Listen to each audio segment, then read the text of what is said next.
आइए फटाफट अंदाज में एक नजर डाल लेते हैं जम्मू कश्मीर की 10 बड़ी खबरों पर।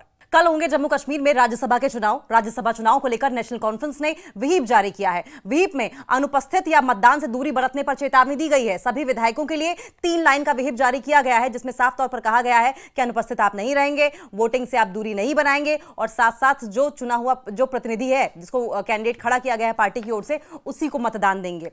जम्मू कश्मीर विधानसभा के आज के सत्र में दिवंगत नेताओं को, पूर्व विधायकों और पूर्व राज्यपाल को श्रद्धांजलि देते हुए शोक प्रस्ताव पेश किए गए और इस दौरान मुख्यमंत्री उमर अब्दुल्ला और अन्य दलों के विधायकों ने दिवंगत आत्माओं को श्रद्धांजलि भी अर्पित की और इस दौरान जमकर हंगामा भी हुआ। जम्मू कश्मीर विधानसभा की आज की कार्यवाही स्थगित हो गई है। विधानसभा सोमवार 27 अक्टूबर तक स्थगित कर दी गई। सत्र के पहले दिन श्रद्धांजलि सभा हुई और इस दौरान लिस्ट से मोहम्मद सुल्तान पंडितपुरी का नाम गायब था। हालांकि बाद में जब सवाल उठे तो इस लिस्ट में संशोधित किया गया और मोहम्मद सुल्तान पंडितपुरी का नाम जोड़ा गया, लेकिन उमर अब्दुल्ला ने इसे लेकर सदन में सवाल खड़े कर दिए और उमर अब्दुल्ला ने कहा कि स्पीकर इस पर सफाई मांगे, स्पष्टीकरण मांगे। आखिर सुल्तान पंडितपुरी का नाम इस लिस्ट से गायब क्यों था? सीएम का विधानसभा सत्र पर क्या कहना था? आज की कार्यवाही शोक प्रस्तावों से संबंधित रही। मुख्यमंत्री उमर अब्दुल्ला ने कहा कि शोक प्रस्तावों पर ही ये पूरी कार्यवाही जो थी वो डेडिकेटेड रही और सोमवार से विधानसभा की नियमित कार्यवाही जो है वो शुरू की जाएगी, रेगुलर तरीके से कार्यवाही शुरू होगी। महराज मलिक की गिरफ्तारी को लेकर उन्होंने कहा कि काफी विधायक उनकी गिरफ्तारी को लेकर चिंतित दिखाई दे रहे हैं, क्योंकि उनके खिलाफ ऐसा कोई काम नहीं हुआ जिसके लिए उन्हें पीएसए यानी कि पब्लिक सेफ्टी एक्ट के तहत रखा गया हो। राज्यसभा चुनाव को लेकर मुख्यमंत्री उमर अब्दुल्ला ने कहा कि हम सभी 4 सीटें जीतने जा रहे हैं। भाजपा विधायक या आप कह लीजिए कि बहू विक्रम रंधावा ने कहा कि 5 अगस्त 2019 एक ऐतिहासिक दिन है और संयोग से पूर्व के राज्यपाल का निधन भी इसी तारीख को इसी साल हुआ है और इस पर नेशनल कॉन्फ्रेंस के विधायकों ने कड़ी आपत्ति जताई और कहा कि 5 अगस्त जम्मू कश्मीर के लिए एक ऐतिहासिक नहीं बल्कि काला दिन है। जम्मू कश्मीर विधानसभा सत्र के पहले ही दिन डोडा से विधायक महराज मलिक की गिरफ्तारी का मुद्दा उठा और इस पर जोर शोर से प्रदर्शन हुआ। हंगामेदार सत्र का पहला दिन रहा। नेशनल कॉन्फ्रेंस और कांग्रेस के विधायकों ने विधानसभा परिसर में शांतिपूर्ण तरीके से विरोध प्रदर्शन किए। फ्री महराज मलिक के पोस्टर दिखाए गए और पीएसए के तहत हुई गिरफ्तारी को अलोकतांत्रिक बताया गया। इस पर तनवीर सादिक ने कहा कि महराज मलिक लोगों के नुमाइंदे हैं, उनको लोगों ने चुना है। हमारी अपील है कि उनको जल्द से जल्द रिहा किया जाए। चुने हुए नुमाइंदों को अभी अरेस्ट नहीं करना चाहिए। सदन के भीतर भी कुछ विधायकों ने महराज मलिक का मुद्दा उठाने की कोशिश की, लेकिन विधानसभा अध्यक्ष अब्दुल रहीम राथर ने आपत्ति जताई और इस मुद्दे को उठाने की अनुमति देने से साफ साफ इनकार कर दिया। विधानसभा के अंदर भी महराज मलिक के मुद्दे पर जोरदार बहस हुई। विधायक शेख खुर्शीद और विधायक आरएस पठानिया के बीच में तीखी बहस हुई। सदन में तारीगामी बोल रहे थे और इसी दौरान महराज मलिक को लेकर दोनों विधायकों में तीखी बहसबाजी हो गई। सदन का माहौल गर्मा गया। विधानसभा अध्यक्ष को बीच बचाव करना पड़ा। नेता प्रतिपक्ष सुनील शर्मा ने राज्यसभा चुनाव को लेकर एनसी पर बड़ा हमला बोला है। नेता प्रतिपक्ष ने कहा कि सुना है नेशनल कॉन्फ्रेंस अपने विधायक को कुरान की शपथ दिला रही है। नेशनल कॉन्फ्रेंस विधायकों को हाथ में कुरान लेकर यह शपथ दिलाई जा रही है कि वो राज्यसभा चुनाव में क्रॉस वोटिंग ना करें।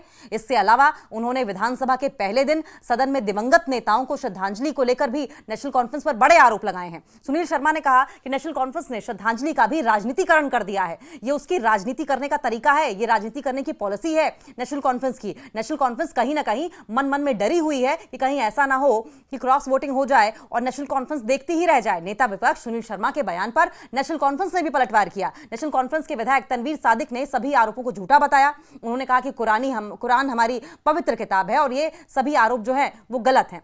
वहीं कांग्रेस नेता प्रतिपक्ष सुनील शर्मा के बयान पर अब सियासी जंग छिड़ी दिखाई दे रही है। अब सीएम उमर के आधे घंटे कॉफी बनाने पर आ गई है ये नौबत। नेता प्रतिपक्ष सुनील शर्मा ने कुछ दिन पहले बडगाम की एक सभा में कहा था कि हम एनसी के साथ मिलकर कभी सरकार नहीं बनाएंगे, जिस पर सीएम उमर अब्दुल्ला ने कल कहा कि सरकार तो तब बनाएंगे जब उन्हें हम साथ आने का ऑफर देंगे। इसके बाद सीएम ने कहा कि नेता प्रतिपक्ष इधर उधर की बातें ना किया करें बल्कि अपने काम पर ध्यान दें, जिस पर पलटवार करते हुए नेता प्रतिपक्ष सुनील शर्मा ने कहा कि सीएम हमें हमारा काम ही बता दें।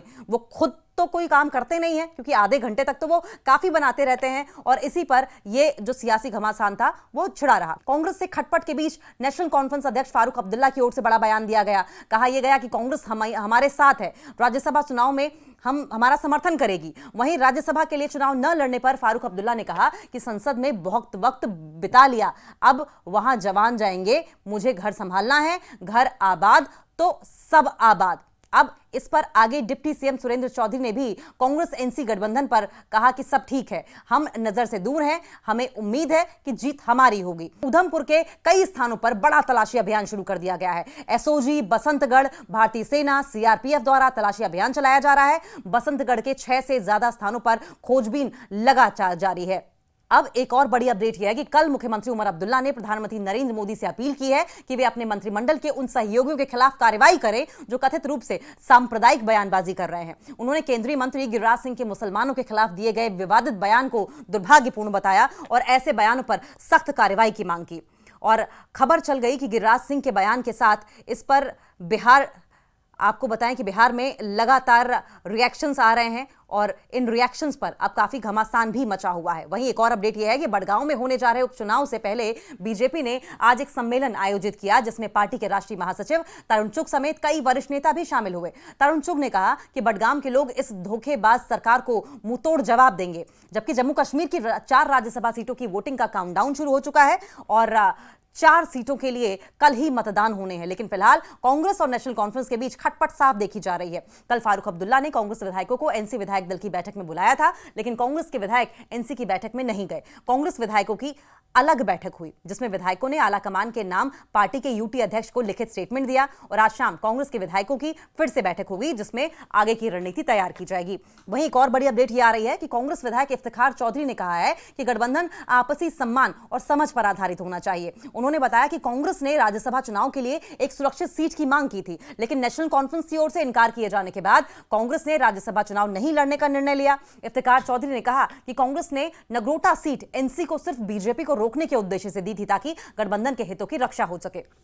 वहीं इस पर और भी अपडेट यह आ रही है कि भाजपा विधायक आरएस पठानिया ने नेशनल कॉन्फ्रेंस और कांग्रेस पर तीखा हमला बोला। उन्होंने कहा कि अब सबके सामने साफ हो गया है कि गठबंधन पूरी तरीके से बेनकाब हो गया है। कांग्रेस आखिरी समय तक राज्यसभा के एक उम्मीदवार पर भी फैसला नहीं ले सकी। इससे साफ दिखता है कि जमीनी स्तर पर ये लोग क्या कर रहे हैं। गठबंधन में दरार को लेकर अब राजनीतिक विश्लेषक सुहेल काजमी ने भी कहा है कि राज्यसभा चुनाव में सीट न देने को लेकर ही कांग्रेस और नेशनल कॉन्फ्रेंस में रिश्ते बिगड़े हैं। नेशनल कॉन्फ्रेंस कांग्रेस को महत्व नहीं दे रही है क्योंकि वो बीजेपी के साथ अच्छे संबंध बनाए रखना चाहती है। हालांकि काजमी ने यह भी दावा किया कि ऐसा नहीं लगता कि कांग्रेस राज्यसभा चुनाव में नेशनल कॉन्फ्रेंस के खिलाफ वोट करेगी या भविष्य में नेशनल कॉन्फ्रेंस से नाता तोड़ेगी। नेशनल कॉन्फ्रेंस के साथ विवाद के बीच आगा रुल्ला ने एक्स पर पोस्ट किया है और यह पोस्ट कई सवाल उठा रहा है। आगा रुल्ला ने लिखा कि मुझे किसी एजेंसी या पार्टी नहीं बल्कि जम्मू कश्मीर के लोगों ने बनाया है। जम्मू कश्मीर के लोगों ने जो मुझे सिखाया है वो कोई राजनीतिक पार्टी नहीं सिखा सकती। मैंने हमेशा उनके साथ में खड़ा रहा हूं, खड़ा रहूंगा क्योंकि जम्मू कश्मीर के लोग मेरी पहली और सबसे बड़ी प्राथमिकता रहे हैं और हमेशा रहेंगे।